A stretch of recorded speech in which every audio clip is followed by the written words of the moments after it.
그들이 암비볼리와 아볼로니아로 다녀가 데살로니아에 있는 거기 유대인의 회당이 있는지라. 바울이 자기의 관례대로 그들에게로 들어가서 새 안식일에 성경을 가지고 강론하며 뜻을 풀어 그리스도가 해를 받고 죽은 자 가운데서 다시 살아나야 할 것을 증언하고 이르되 내가 너희에게 전하는 이 예수가 곧 그리스도라 하니. 아멘. 오늘 이제 본문의 말씀은 이제 바울과 실라가 데살로니가라는 지역에 가서 복음을 전하면서 전도를 하게 되는 내용이 나오게 됩니다. 특별히 이 데살로니가라는 지역은 우리 앞에서 봤던 16장에 나오는 이 빌립보라는 지역과 140km 떨어진 곳에 있었습니다. 그런데 여러분, 우리가 앞에 지난번에 2주 전에 살펴봤던 것처럼 바울과 실라가 사도행전 16장에 보면 어떤 일을 당했죠? 옷이 찢기고 매를 맞아서 피가 몸에서 흐르고 깊은 지하 감옥에 갇히고 정말 너무나 어려움 당하지 않았습니까? 정말 너무나 큰 고난과 어려움이 있지 않았습니까? 그런데 그렇다면은 지금 아직도 그때 당했던 아픔, 상처, 안 좋은 기억들, 몸의 그런 흔적들 또 아직도 온전히 다 회복되지 않았는데도 불구하고 오늘 말씀해 보니까 어떻습니까? 인간적인 관점의 생각으로 볼 때는 잠깐 쉬어야 되는 거 아닙니까? 잠시 내려놔야 되는 거 아닙니까? 아직 상처도 안 물지 않았는데, 고통이 다 가시지 않았는데 무슨 주의 일을 합니까? 일단 내 몸이 다 회복이 되고 정상이 된 다음에 해야 되는 거 아닙니까? 그러나 오늘 바울과 실라는 그게 아니었다는 거예요. 다시 그 140km나 되는 그 당시에 오늘날처럼 뭐가 있었겠습니까? 뭐 차가 있었겠어요? 뭐 KTX가 있었겠어요? 다 걸어서 간 거예요. 그 먼 거리를 걸어서 힘들게 어렵게 고난을 감당하면서까지 다시 한번 이 바울이 실라가 사명을 감당하기 위해서 나아간 줄로 믿습니다. 왜 이렇게 할 수 있는 것입니까? 이게 바로 오늘 우리에게 주신 첫 번째 교훈은 하나님의 일을 감당할 때는 우리는 내 힘으로 내 능력으로 어떤 인간적인 생각을 하고 계산을 할 때가 많은데 절대 그렇지 않다는 거예요. 오늘 17장에서 지금 사실 가는 게 맞지 않죠. 인간적인 눈으로 볼 때 쉬어야죠. 좀 더 다 내려놓고 쉬고 다시 완전히 정상 100% 컨디션이 회복이 된 다음에 가야죠. 근데 오늘 바울은 아직 그게 아니었다는 거예요. 왜 그렇습니까? 주님의 일을 감당할 때는 인간의 힘으로 하는 게 아니에요. 하나님께서 주시는 힘과 능력과 은혜로 하는 것이지 내 어떤 힘이나 조건이나 자격으로 하는 게 아니라는 거예요. 그러니까 인간적인 이 눈으로 볼 때는 지금 이건 아닙니다. 잘못된 겁니다. 미련한 거예요. 어리석은 거예요. 쉬어야죠. 무슨 아파 죽겠고 힘들어 죽겠는데 무슨 일을 합니까? 무슨 주의 일을 합니까? 그러나 오늘 성경 말씀은 그게 아니라는 거예요. 주의 일을 감당할 때는 주님이 주신 힘과 능력으로, 할렐루야, 내 힘이 아니라 내 능력이 아니라 주님이 주시는 힘과 능력과 은혜로 감당해야 될 줄로 믿습니다. 우리가 이것을 오늘 첫 번째 우리에게 주신 교훈이에요. 영적인 비밀이에요. 예전에 어느 이제 큰 유명한 교회 담임 목사님 설교를 들었는데 그분이 이런 말 했는데 저도 많이 공감이 되는데, 우리나라에 있는 대한민국에 있는 모든 교회의 수많은 교회 목회자들이 이제 11월, 12월이 되면은 공통적으로 하는 고민이 다 있다고 합니다. 여러분도 다 아실 거라고 생각합니다.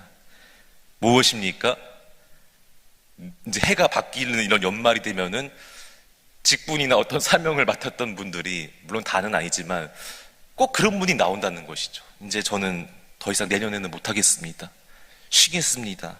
안 될 것 같습니다. 그래서 이제 그분의 빈자리를 채우기 위해서 또 새로운 일꾼을 뽑아야 되는데 또 어때요? 그분도 저도 못할 것 같습니다. 저도 안 될 것 같습니다. 다른 분에게 하십시오. 다 그런다는 거예요. 이 우리나라 교회는 수많은 그 교회도 너무 잘 되고 공부하는 교회인데도 불구하고 그런 고민이 있다는 거예요. 많이 놀랐습니다. 그래서 목회자가 끊임없이 권면하고 설득해야 되는데 참 어려움이 많다, 그런 얘기를 하시더라고요. 물론 너무 정말 몸이 아파서 거동조차 하기 힘들어서 성전에 오는 것도 힘들어서 너무 큰 중병에 걸려서 그런 분들은 이해가 되죠. 힘드시죠. 그런데 그런 경우가 아니라 충분히 일상생활도 다 하시고 직장도 다니시고 세상에서는 다 하고 다 먹고 다니고 다 하는데 꼭 주의 일 건면하면은 힘들어요. 못하겠어요. 전 안 될 것 같아요. 세상에서는 너무 잘하시는데 교회 안에서는 꼭 그렇게 말할 때 이제 많이 힘든데, 그러면 과연 성도들만 그럴까? 아니라는 거예요. 어제 딱 그 말씀을 준비하면서 그럼 목회자인 나는 아닌가? 똑같더라고요. 저도 뭐 맡겨주신 일을 누가 하나님께서 맡겨주시고 또 목사님께서 어떤 일을 어떻게 맡겨주시면은 벌써부터 못하겠다는 생각이 먼저 들고 안 될 것 같다는 생각이 들고 내가 아니라 다른 사람이 하면 좋겠다는 생각을 하게 되더라고요. 똑같더라고요. 성도님이나 목회자나 다 나부터 생각하고 계산하는 것. 그러나 어제 말씀을 준비하면서 그게 아니구나. 바울과 실라가 그렇게 매맞고 감옥까지 갇혀서 옷 다 찢기고 거짓 신세로 들어갔고 얼마나 고통스러웠습니까?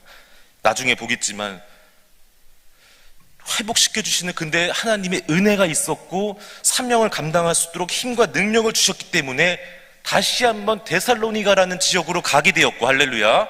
140km나 되는 그 먼 거리를 걸어서 사명을 감당하게 된 줄로 믿습니다. 모세가 80세에 그 아무 힘도 없는 늙은 노인이지 않습니까? 그런데 어떻게 했습니까? 하나님께서 그런 모세에게 함께 해주시고 능력을 주시고 힘을 주시니까 지팡이 하나만 있는데도 불구하고 출애굽할 때 리더로 쓰임받게 되고 하나님께서 모세를 통하여 너무나 크고 수많은 놀라운 일들을 행하시게 된 줄로 믿습니다. 다윗도 마찬가지입니다. 골리앗 무너뜨릴 때 이길 때 다윗이 이길 수 있는 조건이 뭐가 있습니까?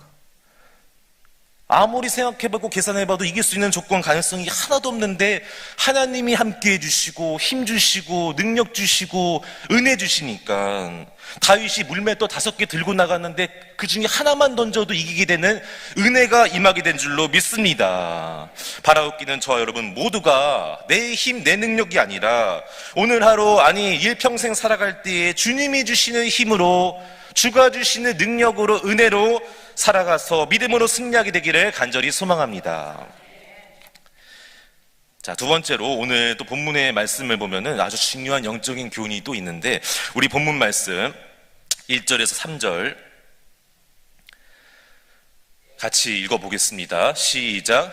그들이 암비볼리와 아볼로니아로 다녀가 데살로니가에 이르니 거기 유대인의 회당이 있는지라.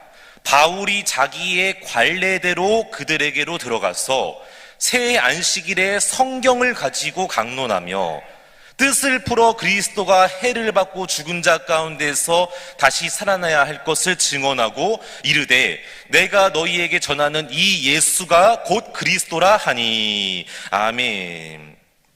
여기서 이제 말씀을 찾아보니까 이 관례대로가 이게 원어의 의미를 보니까 습관대로, 익숙한 것처럼, 그러니까 습관대로, 습관처럼 했다는 거예요. 예전에 TV를 보니까 우리가 식사할 때도 반드시 이 좋은 습관이 있어야 된다고 합니다.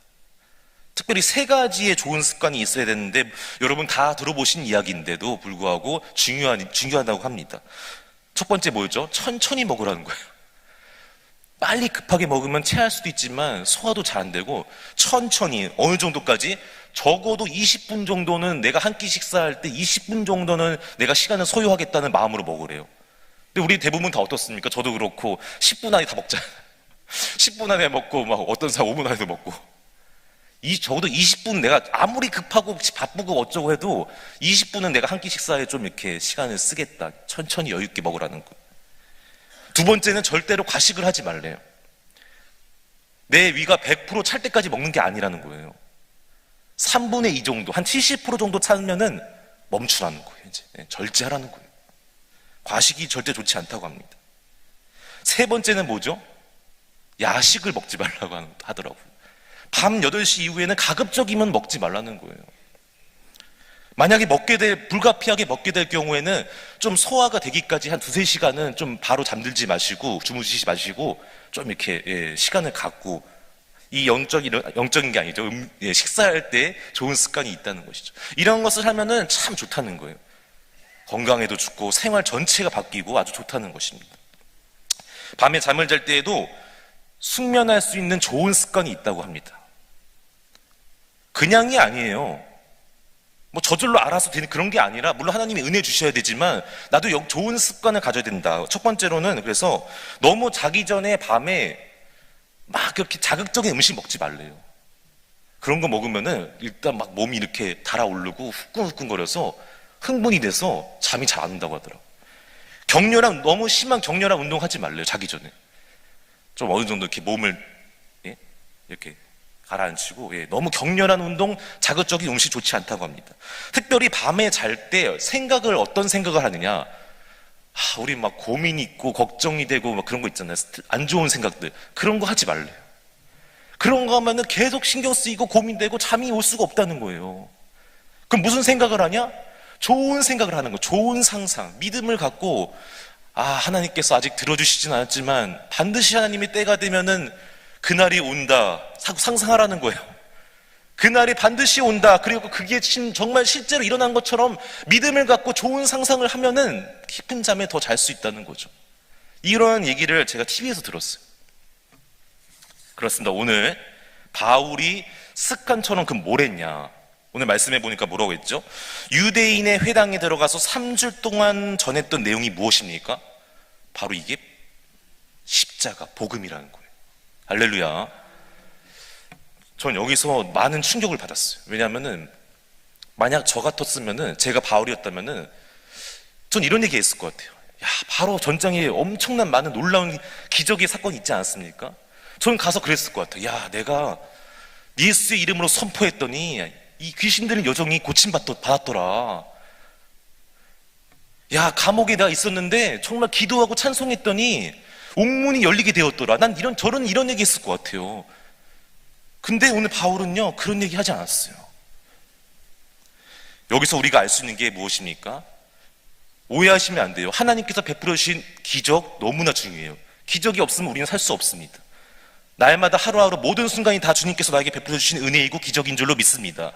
근데 그것보다, 기적도 너무나 중요한데 그것보다 더 중요한 게 있다는 거예요. 그게 뭐예요? 복음이에요. 복음. 십자가, 말씀, 복음. 할렐루야. 예수님이 더 중요하다는 거예요. 예수님 복음, 말씀 없이 기적은 아무 의미가 없습니다. 그냥 한 번 일어났다가 사라질 수밖에 없는 그런 것인데, 예수님은, 이 복음은, 말씀은 영원히 변치 않고 사라지지 않고 나와 함께 해주실 줄로 믿습니다. 그래서 오늘 그게 뭐가 돼야 된다고요? 습관이 돼야 되는 거예요.